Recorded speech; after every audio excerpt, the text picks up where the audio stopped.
बिस्मिल्लाहिर्रहमानिर्रहीम। अस्सलाम वालेकुम नाजरीन, हमारे पड़ोसी मुल्क भारत के अंदर क़यामत के मनाजिर बरपा हैं और कोरोना की वजह से इस हद तक लोग अपनी जानों से हाथ धो रहे हैं कि उनके लिए अपने अजीज़ो अकारिब की आखिरी रसूमात पूरा करने के लिए भी जगह कम पड़ती जा रही है।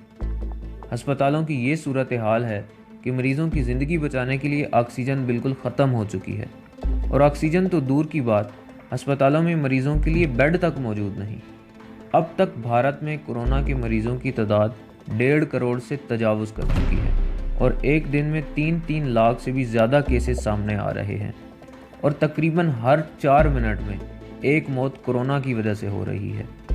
भारत की मईशत बुरी तरह तबाह बर्बाद हो चुकी है, जबकि अक्सर ममालिक ने भारत से आने और जाने वाली परवाज़ों पर मुकम्मल पाबंदी आयद कर दी है।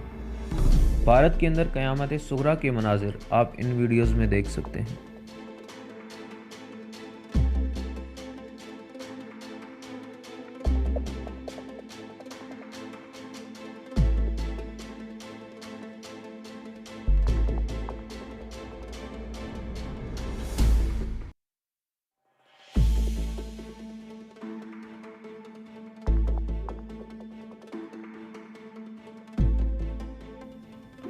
ऑक्सीजन बिल्कुल ना मिलने पर भारत ने अपने पड़ोसी ममालिक से मदद की अपील की है और पाकिस्तान से मुख्तलिफ फलाही तंजीमों मसलन ईदी वगैरह ने मदद करने की पेशकश भी की है।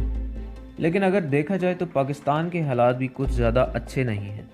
पिछले 24 घंटों में कोरोना वायरस से मरने वालों की तादाद अब तक की सबसे बुलंद तरीन सतह पर पहुँच गई है और पिछले 24 घंटों में 157 अफराद अपनी ज़िंदगियों से हाथ धो बैठे हैं।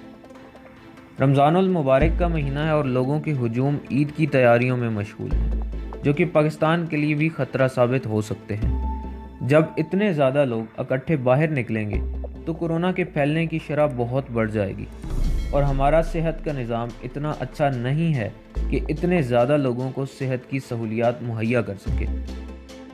भारत का हेल्थ सिस्टम हमसे काफ़ी अच्छा था, लेकिन आप देख लें कि इस वक्त उनका क्या हाल है। इसलिए खुदारा कोरोना की SOPs पर अमल करें। ईद की तैयारियां ज़रूर करें, लेकिन कोशिश करें कि एक वक्त में कम से कम अफराद घर से बाहर निकलें। हमारी हुकूमत तो 50 साल से ज़्यादा उम्र के लोगों को वैक्सीन भी लगवा रही है, इसलिए वैक्सीन भी लाजमी लगवाएं ताकि कोरोना से बचा जा सके।